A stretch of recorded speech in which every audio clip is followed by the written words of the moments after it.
마반야바라밀. 마반야바라밀. 네, 먼저 저를 따라서 하시겠습니다. 내 생명 부처님, 무량 공덕 생명, 사성제를 바로 알고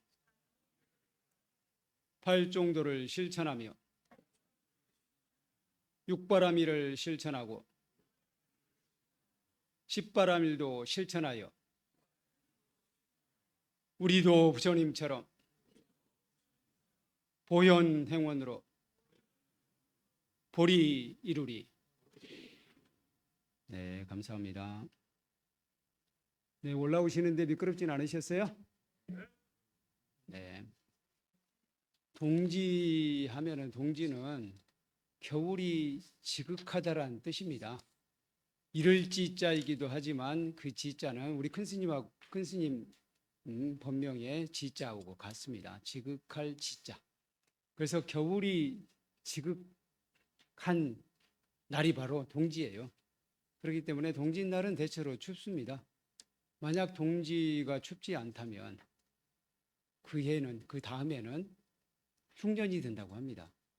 그래서 올해는 동지가 아주 지극히 추웠기 때문에 내년에는 흉년이 되지 않을까. 또 눈까지 왔어요.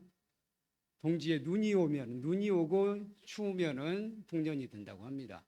그래서 내일 새해에는 아주 좋은 해가 되지 않을까, 그런 희망을 가져봅니다. 네, 오늘은 정성을 다하는 것이 성공의 지름길이다. 그래도 올 한 해 다들 정성을 다해서 올 한 해를 보내셨죠? 정성을 다하는 것으로 저는 충분하다고 생각합니다. 그 결과가 어떻든 정성을 다했다면 그것으로 우리는 성공했다라고 생각합니다. 근데 그럼에도 불구하고 정성을 다해서 좋은 결과를 가져오면 더욱 좋겠죠? 그래서 오늘은 그 이야기를 해보도록 하겠습니다. 우리 주위에 성공한 사람들 보면은 뭐 여러 종류가 있잖아요. 어떤 분은 아직 태어나기를 잘 태어났어. 재벌 집안에 태어난 사람들은 대체로 재벌이 되더라고요. 재벌 2세는 재벌이 되잖아요. 근데 그 안에서도 재벌 2세가 여러 명일 때, 한 집안에 여러 명일 때는 그 안에서도 또 실제로 그 유산을 받는 분하고 아닌 분하고 차이가 좀 있긴 하더라고요. 어쨌든 재벌 2세는 재벌이 될 가능성이 높습니다. 네, 그렇지만 꼭 재벌 2세만 성공했다고 할 수는 없어요. 분명히 다른 분들, 전혀 배경이 없는 사람도 성공한 사람이 있습니다. 그 성공한 사람들의 특징은 무엇일까? 라고 생각하면 여러 가지가 있을 수 있어요. 뭐 성공한 사람들의 7가지 특징, 뭐 그런 7가지 습관, 뭐 이런 책도 있잖아요. 그런 여러 가지 요인을 들 수 있을 것입니다만 그 중에서 딱 한 가지만 든다고 하면 저는 정성이라고 생각해요. 열심히 살았다는 이야기죠. 한마디로 이야기는 정성이라고 생각합니다. 그 정성에 대해서 말씀을 드리도록 하겠습니다. 부처님께서도 지극한 정성만 있어도 원하는 바 소원이죠. 소원을 성취할 수 있다고 하셨어요. 그래서 정성을 어떻게 다할 것인지 한번 생각해 보도록 하겠습니다. 그러면 먼저 무엇에 정성을 다할 것이냐? 이걸 생각해 봐야죠. 무엇에 정성을 다할 것이냐? 첫 번째로는 나 자신의 발전을 위해, 두 번째로는 가정의 행복을 위해, 세 번째로는 사회의 안녕, 번영을 위해. 다시 말해서 나 자신의 개인적인 발전을 위해서 첫 번째로 정성을 다해야 되고, 두 번째로는 가족의 행복을 위해서 정성을 다해야 합니다. 세 번째로는 우리 사회의 안녕, 질서, 평화를 위해서 정성을 다해야 돼. 이걸 다시 정리를 해보면은 나와 가족은 뗄래야 뗄 수 없으니까 그건 하나로 보고, 나라고 보고, 나와 사회를 위해서 정성을 다한다고 할 수 있지 않을까요? 그러니까 우리 자신의 삶을 돌이켜 보건대 대체로 나 자신을 위해서, 나 자신의 자기 개발을 위해서 열심히 살고 있고, 또 한편으로는 그것이 우리 사회에 이바지하기를 바라면서 열심히 살고 있잖아요. 저는 두 가지라고 생각해요. 근데 두 가지가 사실은 분리되어 있는 것은 아니에요. 그래서 자신이 하고 있는 일에 대해서 자부심을 갖기 위해서는 내가 하고 있는 일이 사회에 이바지가 되는 것이다. 사회에 이바지하는 것이다. 우리 인류 사회에 우주 전체에 이바지하는 것이다. 라는 자부심을 가질 필요가 있습니다. 실제로 우리들이 하는 일이 작은 일인 것 같아도 사실은 그렇습니다. 그러니까 예를 들어서 나는 요식업을 하고 있다, 식당을 하고 있다 라고 생각을 해보면은 식당이라는 것은 배고픈 사람들의 배를 채워주는 것이잖아요.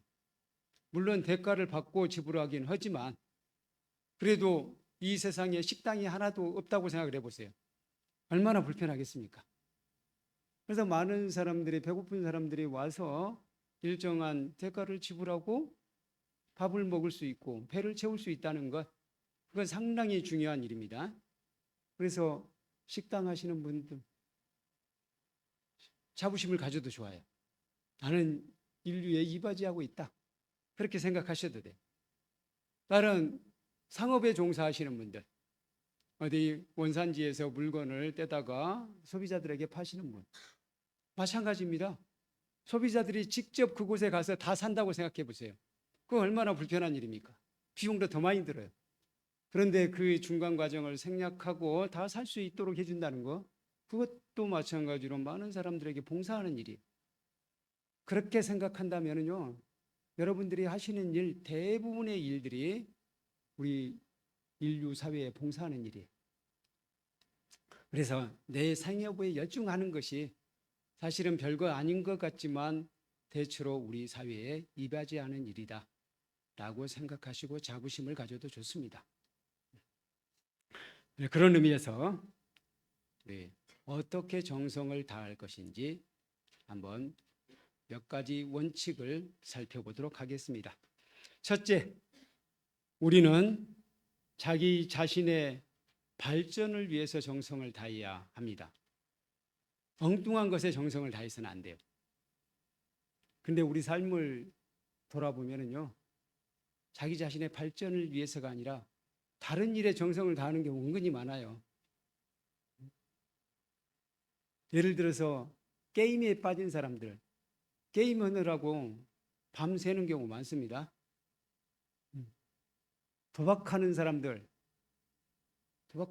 자기 몸이 완전히 너덜너덜해져서 지금 자기 몸이 만신창이가 되어가는지도 모르고 거기에 빠져 있잖아요. 그 사람들은 눈빛도 달라요. 도박하는 사람들은 그렇게 열의에 차 있어요. 그 열의로 다른 일을 했으면 진짜 엄청나게 성공했을 것 같아. 그 일에는 엄청 정성을 다해요.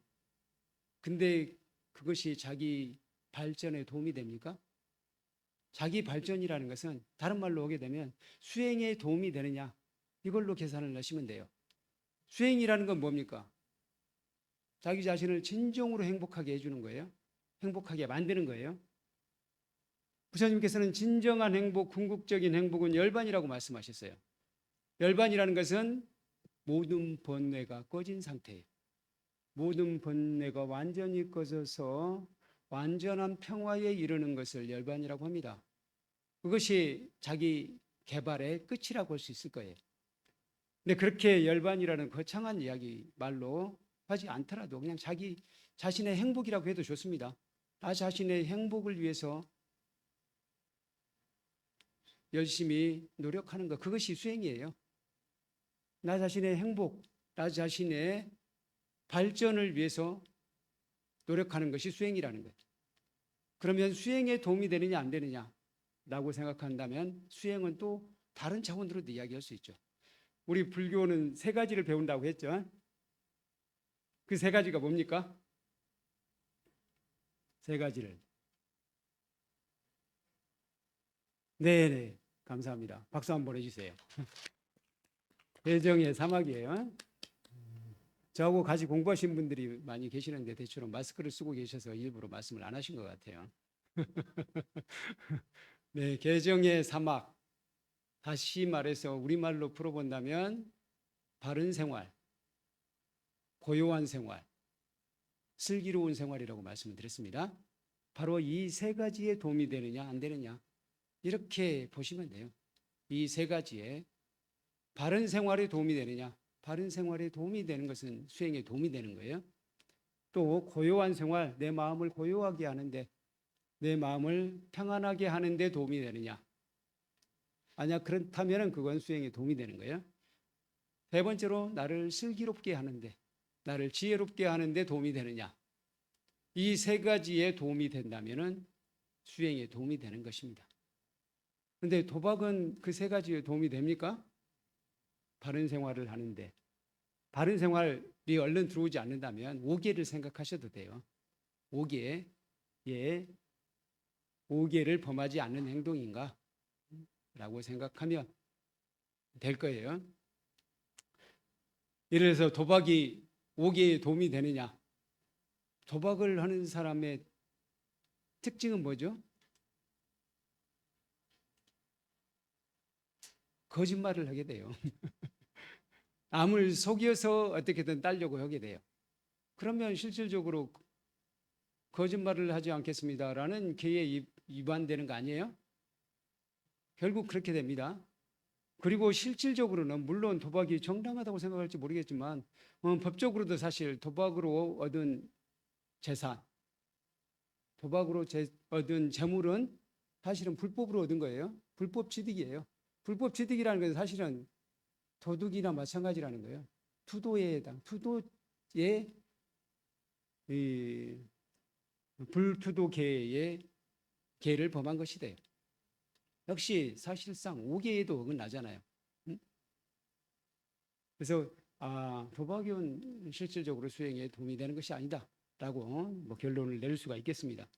그래서 우선은 자기 발전에 도움이 되는 방향으로 정성을 다해야 된다. 너무 당연한 이야기죠. 두 번째로 자신을 섬기는 마음으로 정성을 다해야 됩니다. 자신을 섬기는 마음으로, 자기 자신을 지극히 위하는 마음으로, 자기 자신을 중에 부처님이라고 생각하고 섬기는 마음으로 정성을 다해야 됩니다.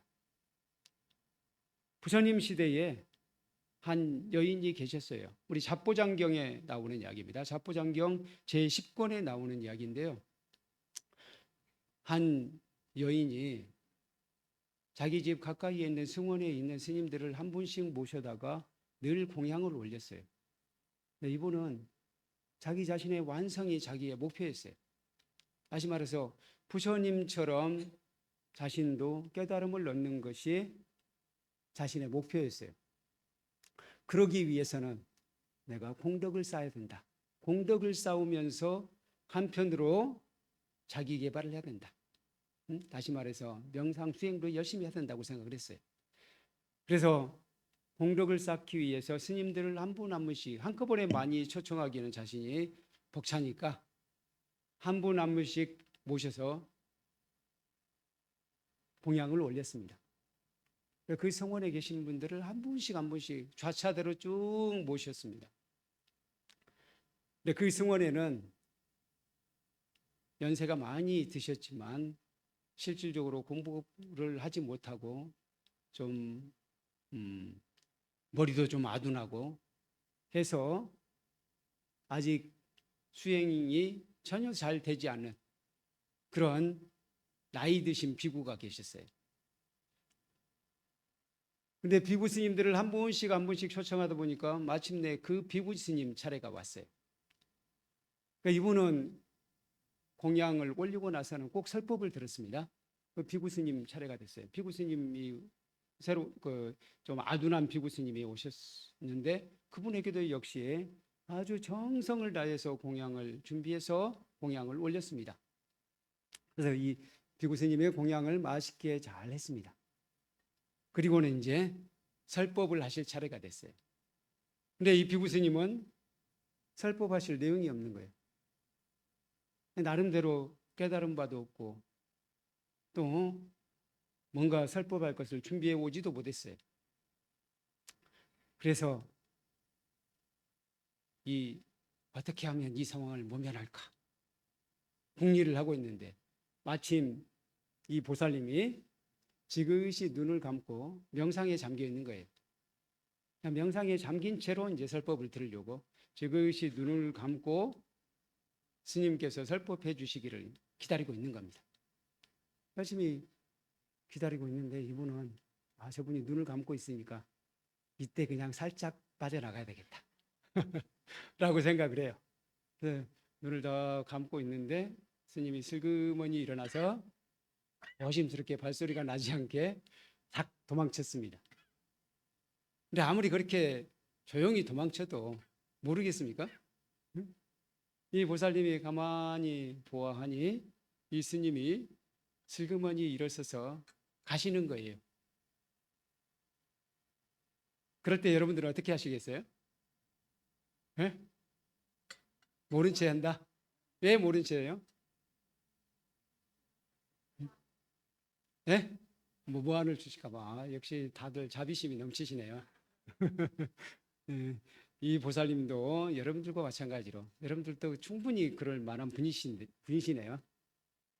이 보살님도 그 스님이 나가시지만 가만히 계셨어요. 그리고는 나가시는 것을 느끼면서 자신의 마음이 약간 달라지는 걸 느꼈어요. 저분이 나가시네? 어떡하지?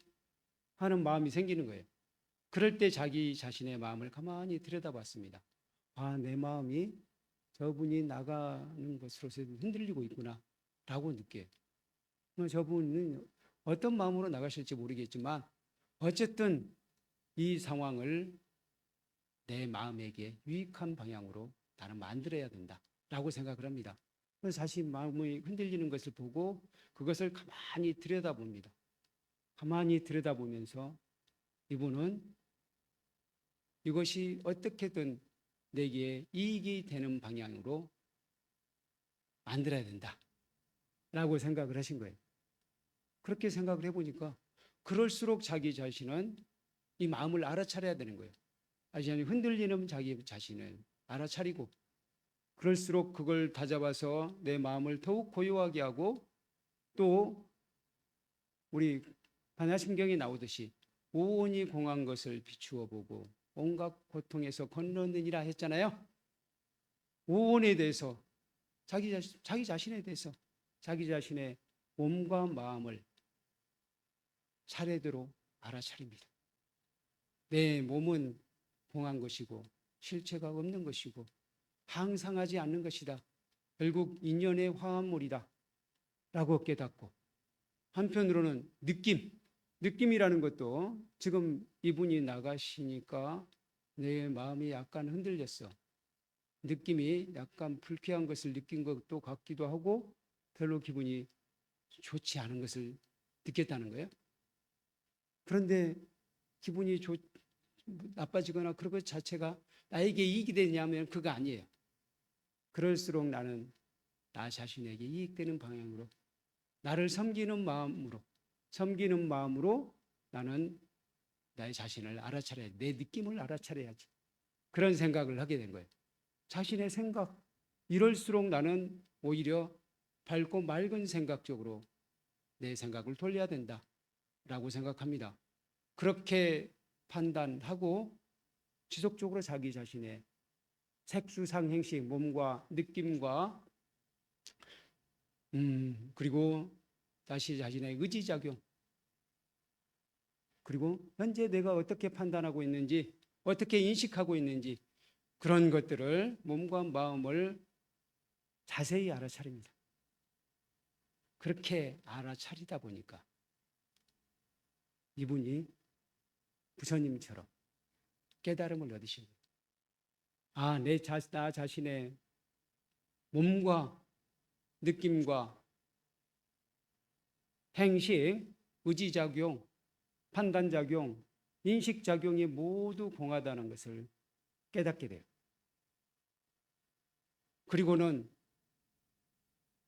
이분이 아주 이제 환희에 차서 바로 이런 것이었구나. 부처님께서 우리에게 가르쳐 주시고자 한 것이 바로 이것이었구나 라고 깨달으신 거예요. 그리고는 이분이 너무 감사해서 이 비구 스님에 대해서 감사하는 마음이 일어나는 거예요. 이 비구 스님에 대해서. 결국 이 비구 스님이 나에게 뭔가를 가르쳐 줬으면 나는 오히려 이런 상태가 될 수 없을지도 모른다. 그런데 비구 스님이 슬그머니 나가심으로써 오히려 가르침을 주셨다. 무언의 가르침을 주신 것이다. 라고 이분은 생각하십니다. 그리고는 승원을 찾아가요. 승원을 찾아가서 좋은 선물도 준비하고 해서 승원을 찾아가서 비구 스님을 찾습니다. 비구 스님을 찾았더니 비구 스님은 부끄러워서 나 어디 나갔다고 해라 하고는 안 나가봅니다. 그래서 이분이 그 다음 날도 또 승원을 찾아갑니다. 승원을 찾아가서 비구 스님께 제가 문안인사 왔습니다. 비구 스님께 좀 알려서 제가 찾아왔다고 좀 전해 주십시오. 그 다음 날도 안 나와요. 그리고 며칠간을 그렇게 찾아갔습니다. 며칠간을 찾아가도 안 나오더니 비구 스님도 한계가 있잖아요. 계속 핑계대기가 어려워. 이제 핑계댈 것이 없어졌어요. 그래서 이제 결국은 나타납니다. 사실은 제가 보살님 앞에 나타나지 못한 것은 그때 설법할 거리가 없어서 나는 지금 아무것도 모르기 때문에 당신에게 가르칠 것이 없어서 그냥 도망쳐 나왔습니다. 라고 이실직고 했어요. 근데 그럼에도 불구하고 보살님, 아닙니다. 스님께서는 저에게 큰 가르침을 주셨어요. 저는 그 은혜에 보답하고자 합니다. 그래서 부디 저의 절을 받으시옵소서 하고 아주 극진한 마음으로 이 예를 올리시고 그리고 가지고 온 선물도 드리고 앞으로도 스님을 잘 모시겠습니다. 라고 하셨다고 합니다. 그래서 이분도 마찬가지로 이 스님도 마찬가지로 그런 일을 겪고 나서는 내가 진짜 마음을 다잡고 노력해야 되겠구나 라고 생각을 해요. 그동안 내 스스로가 진짜 나는 아둔하다, 머리가 좋지 않다, 나는 부족하다 라는 퇴불심으로 진짜 수행에 정성을 다하지 않았다고 생각을 해요. 그리고 이제 마음을 다잡고 한번 해보겠다 라고 생각해요. 그때부터 새로운 마음으로 정진한 결과 얼마 되지 않아서 이분도 아라한이 되었다고 합니다. 그래서 바로 그것이 자신을 섬기는 마음으로 정성을 다한 결과예요. 자신을 섬기는 마음으로 정성을 다한 결과. 이 비구 스님을 생각해 보세요. 그 이전에는 자기 자신의 고귀한 가치를 몰랐어요. 자기는 다른 사람에 비해서 머리가 나쁘다고만 생각했지 나는 훌륭한 사람이다. 나도 부처님 같이 무량한 공덕 생명을 지닌 존재라는 걸 생각을 못했던 거예요. 그랬기 때문에 자기 자신을 섬기는 마음으로 수행할 수가 없었어요. 자신은 부족하다고 생각했기 때문에 다른 스님들하고 같이 수행을 할 때도 그냥 흉내만 낸 거예요. 따라할 뿐이에요. 어차피 나는 안 될 거라고 생각하는 거예요. 근데 우리 그런 생각 많이 하지 않습니까? 어렸을 때 우리 한산 거사님은 그렇게 하실 분이 아니죠. 한산 거사님은 자신이 부처님 무량 공덕 생명임을 이미 철저히 깨닫고 계신 분이에요. 그래서 자신의 이 건강을 지키기 위해서 마스크를 철저히 쓰고 계시잖아요. 자신의 고귀한 가치를 아시고. 바로 그겁니다. 자신의 고귀한 가치를 알게 되면은 자신을 크게 발전시킬 수 있어요.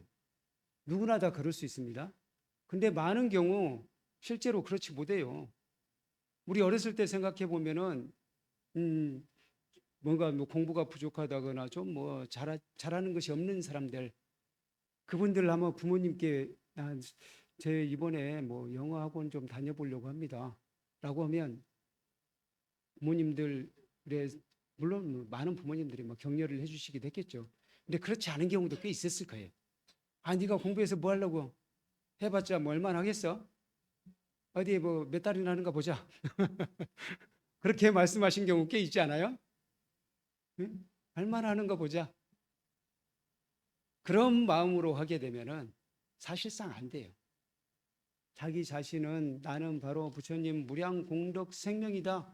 이런 마음으로 자신의 가치를 높게 생각하고 자신을 섬기는 마음으로 했을 때 그것이 큰 결과를 가져오는 좋은 성과를 가져오는 것이지 해봤자 안 되겠다는 마음이 한켠에 있잖아요. 처음에는 해봤자 안 되겠다는 안 될 것이라는 마음이 20%였다면 하다 보면은 다 모든 것이 난관에 부딪히잖아요. 하다 보면 잘 안 돼. 그러면 이제 이게 30%, 40%, 50%, 60% 넘어가면 이제 아 이건 내 길이 아닌가 봐요 하고 포기해 버리는 거예요. 그래서 자신의 고귀한 가치를 스스로 알고 들으셔야 됩니다. 이게 바로 자신을 섬기는 마음으로 정성을 다하는 자세예요. 세 번째, 자신을 위해 부족하지도 넘치지도 않게 정성을 다해야 됩니다. 근데 많은 경우 뭐 너무 넘치게 하거나 또는 대체로 부족한 것이 많을 거예요. 많은 사람들이 사실은 부족하게 하면서 자신은 넘치게 했다고 생각해요. 그래서 저는 그렇게 주장을 많이 합니다. 적당한 고행은 감수하자. 대부분의 사람들이 자신의 본능에 더 항복을 많이 해요. 우리 본능은 어떤 본능이 있습니까? 쉬고 싶잖아요. 먹고 싶고 쉬고 싶어요. 놀고 싶어요. 먹고 싶고 쉬고 싶고 놀고 싶어요. 그래서 좀 열심히 하면 아무래도 내가 너무 무리한 것 같아. 내 건강을 위해서 나를 위해서 좀 쉬어줘야지. 그렇게 많이 하잖아요. 그런데 그 순간에 좀 더 하는 게 맞다는 거예요. 완전히 이제 코피가 터지도록 그렇게 하면 안 되겠지만 이번에 보니까 우리 자연 스님도 몸이 안 좋으셔서 입원하신 것 같더라고요. 그 자연 스님 정도 되면 제가 무리한 것 같이 보여요. 자연 스님은 정말 대단하신 것 같아요. 그렇게 많은 글을 쓰고 책도 쓰시면서 한편으로는 강연도 많이 하시잖아요. 네, 지난 토요일 날 우리 자연 스님께서 법문을 하셨는데 그 다음 날은 진관사에 가신다고 하더라고요. 그래서 이 월정사가 초소이지만 거기 가실 새가 없어가지고 금요일 날 오셔서 하룻밤 주무시고 불광사에서 법문하시고 또 진관사에 가서 주무시기는 불편하시니까 상로동 보문소는 있는 보문사 아시죠? 상로동 보문사에서 하룻밤 주무시고 진관사에서 또 법문하시고 그리고 이제 월정사로 가신 것 같아요. 그게 거의 매주 그렇게 하셔요. 그렇게 하시면 사실 법문 하나 하는데도 은근히 많은 준비를 해야 됩니다. 그러다 보면은 자기 글 쓰기는 좀 쉽지 않거든요. 그런데도 글을 엄청 많이 쓰시잖아요. 책은 한 1년에 4권을 내시는 것 같아요. 논문도 우리나라에서 가장 많이 쓰십니다. 그런 에너지가 어디서 나오시는지 정말 대단해요.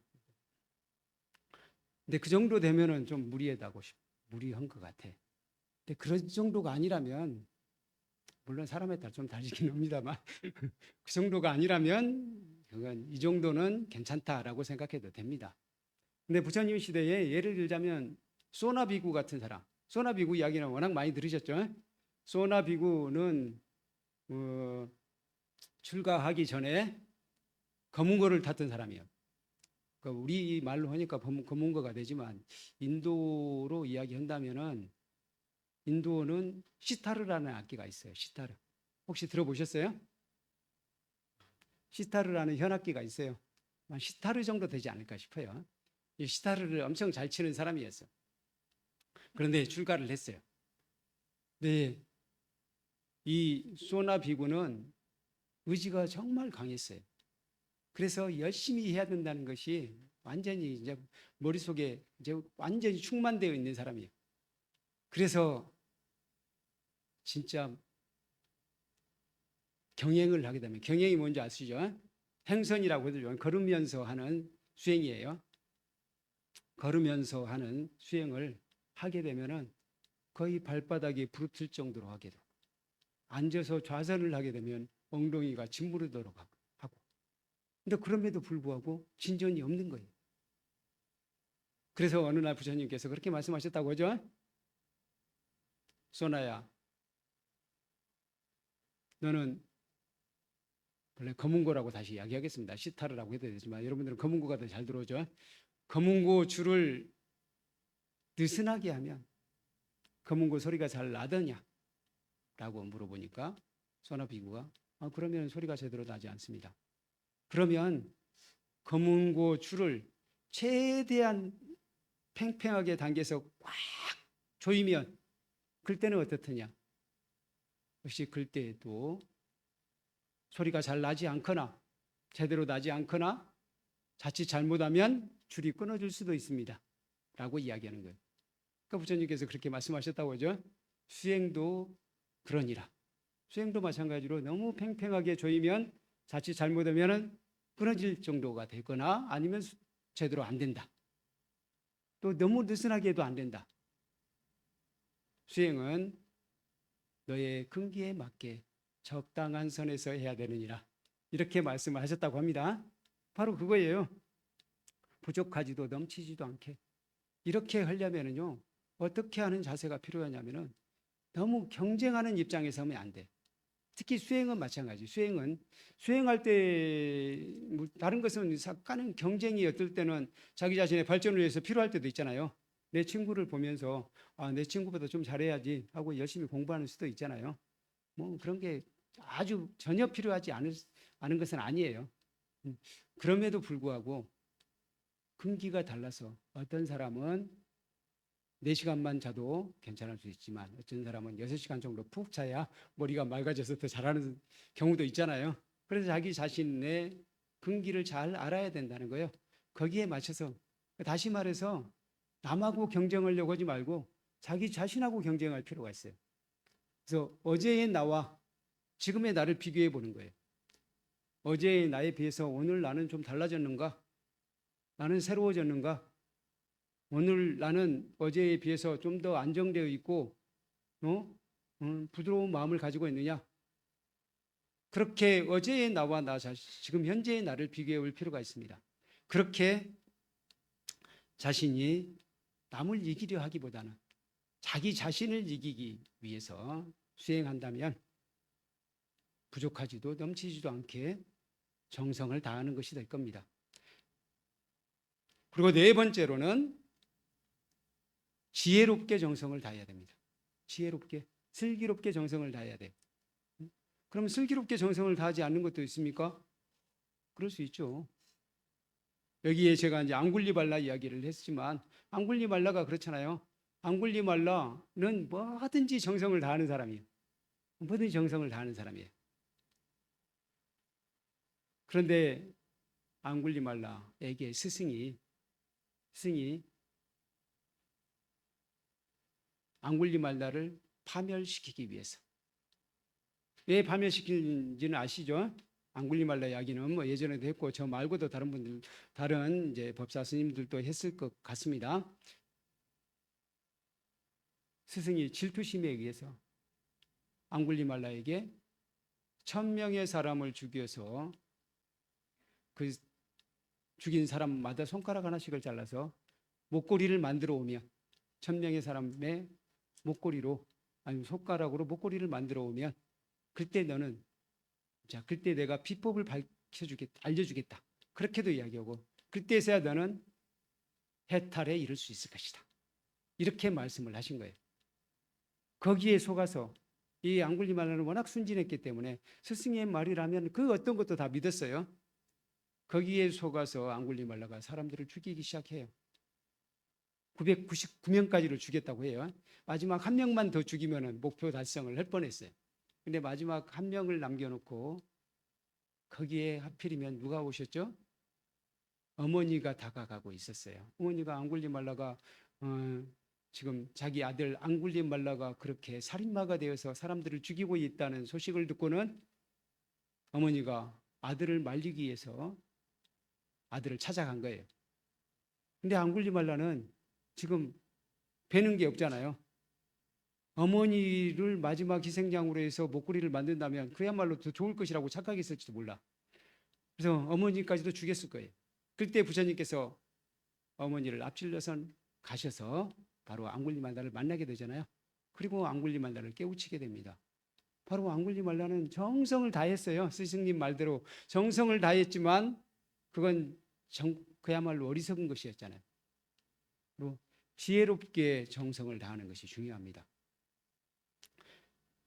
다시 한번 정리를 해보겠습니다. 네, 한 분 이야기를 더 해드리겠습니다. 부처님 시대에 필로티카 띠사라는 분이 계셨어요. 필로티카 띠사는 본래 거지였어요. 그래서 늘 넝마를 가지고 이 누더기를 입고 이제 구걸해서 먹고 사는 사람이었어요. 근데 이 친구가 출가를 했습니다. 출가하면서 자신이 입고 왔던 누더기를 뒷산에 나뭇가지에다 걸어놨습니다. 왜 나뭇가지에 걸어놨냐면은 자신이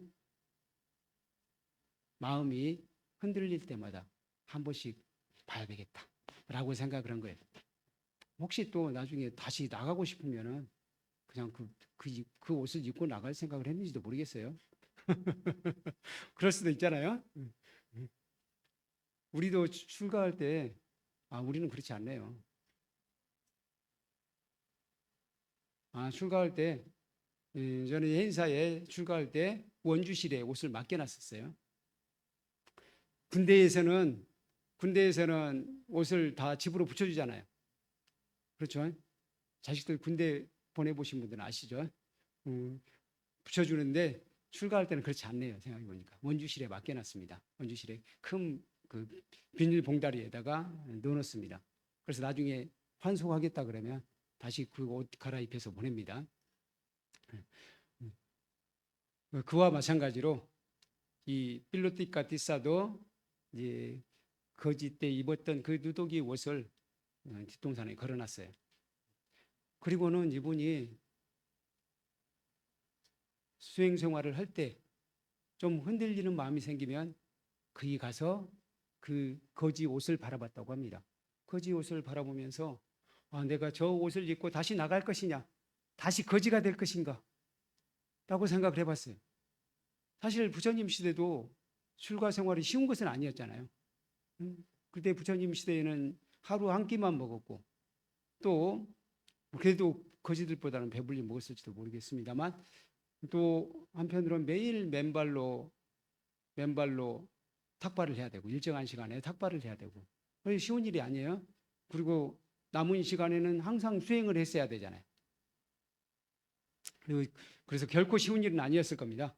그럴 때마다 마음이 흔들릴 때마다 뒷동산에 가서 그 나뭇가지에 걸린 누더기 옷을 보고 마음을 다지곤 했다고 합니다. 그렇게 해서 열심히 정성을 다해서 수행한 결과 아라한이 됐다고 해요. 그걸 부처님께서 칭송하시면서 이런 개송을 읊어주셨다고 해요. 이건 같이 한번 읽으실까요? 우리 법회보 오른쪽 페이지에 붉은 글씨 있죠? 같이 읽으시겠습니다. 채찍을 들기만 해도 내달리는 말처럼 본침을 물리치고 성성하게 깨어 있으며 부끄러움을 알고 나쁜 생각을 막는 그런 사람이야말로 세상 보기 드문 위대한 일하네. 채찍이 살짝 닿기만 해도 내달리는 말처럼 생사의 두려움을 내어 힘써 노력하라. 믿음, 계행, 정진, 선정, 진리에 대한 탐구, 진리에 대한 통찰력으로 끝없는 괴로움을 제거하라. 채찍을 들기만 해도 내달리는 말처럼 부처님께서는 말의 비유를 얘기하신 적이 있어요. 말은 4가지 종류가 있대요. 채찍을 들기만 해도 마부와 말을 생각해 보세요. 채찍을 들기만 해도 말이 달려가는 말이 있어요. 딱 앞으로 이제 출발해야 될 때구나 라고 생각하고 달려가기도 해요. 근데 채찍이 그런 말이 있는가 하면 채찍이 살짝 닿아야 몸에 살짝 닿으면 그때 달려가는 말도 있어요. 3번째는 어떤 말일까요? 채찍으로 한 번 때려줘야 때려주면 달려가는 말이 있어요. 4번째는요? 한 대 때리면서 호통을 쳐야 돼요.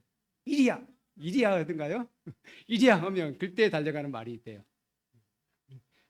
이 말의 비유를 들면서 이 말처럼 본침을 물리치고 부지런히 정진하는 사람, 이렇게 채찍을 들기만 해도 살짝 그 기미만 느껴도 열심히 하는 말처럼 그렇게 정진하는 수행자야말로 가장 위대한 이다라고 말씀을 하시는 거예요. 거기까지는 되지 못하더라도 채찍에 살짝 닿기만 해도 달려가는 말처럼 열심히 수행하라. 이 필로티카 티사가 그렇잖아요. 필로티카 티사가 바로 필로티카 티사에게 채찍은 뭐예요? 누더기 옷이었어요. 누더기 옷을 생각만 해도 열심히 할 수도 있잖아요. 근데 생각만 해도 열심히 하다가 보니까 마음이 잘 안 잡혀. 그럴 때는 뒷동산에 가서 누더기를 보는 거예요. 누더기를 보면은 내가 또 저 누더기를 입어서는 안 되지 라고 생각하면서 다시 또 마음을 다잡았다고 합니다. 생각만 해도 달려가는 말처럼 하는 것은 일종의 생각만 해도 수행에 다시 한번 마음을 다잡는다면은 채찍을 들기만 해도 내달리는 말처럼 훌륭한 말인 것이고, 아니면은 가서 직접 누더기를 보아야 다시 마음을 다잡는다면 그래도 훌륭한 말이에요. 훌륭한 수행자예요. 채찍이 살짝 닿기만 해도 내달리는 말같이 훌륭한 수행자예요. 바로 그런 마음으로 마음을 다잡고 수행을 열심히 해서 아라한이 됐다는 거예요. 바로 이런 필로티카 티사처럼 우리도 한번 열심히 정성을 다하려면 그런 기폭제가 있는 것도 괜찮을 것 같아요. 예를 들어 말에게는 채찍이 필요하듯이. 근데 채찍을 생각만 해도 달려가는 말처럼 우리는 이 필로티카 티사에 누더기 같은 그런 것이 하나 있는 것도 나쁘진 않아요. 그렇게 어떤 나를 계속 재촉해주는, 나에게 힘을 불어넣어주는 그런 것이 있으면은 그걸 이용할 수도 있겠습니다. 그렇게 정성을 다해 나 자신의 발전을 위해 노력하는 것, 그렇게 하는 이는 반드시 성공하게 된다는 거예요. 근데 한편으로는 수행자에게는 꼭 결과가 중요한 것도 아닌 것 같아요. 그것 자체로, 수행하는 것 자체를 우리가 지극한 행복이라고 생각한다면 그것 자체로도 행복일 수 있어요. 그것 자체로도 성공일 수 있다는 거예요. 실제로 우리 선방에서 늘 하는 말이 그래요. 오직 수행할 뿐, 오직 노력할 뿐. 우리 마반야 바라밀을 수행하는 사람은 오직 마반야 바라밀, 오직 반야 바라밀 행을 닦을 뿐. 이게 필요하다는 거예요. 그렇게 닦다 보면은 우리는 도과를 얻기도 하고 또 성과를 얻기도 하고 열반에 들기도 하다는 거예요. 그런 마음으로 정성을 다하면 되지 않을까 하는 생각이 듭니다. 네, 그래서 마지막으로 우리 파란 글씨, 오른쪽에 파란 글씨는 같이 한번 읽으시겠습니다. 파란 글씨 밑줄이 그려져 있죠. 우리는 자기 자신의 발전을 위해 스스로를 섬기는 마음으로 부족하지도 넘치지도 않게 지혜롭게 정성을 다한다면 원력을 성취할 수 있을 것입니다. 새해에는 원력 성취하는 한 해 되십시오. 네, 감사합니다. 마반야바라밀.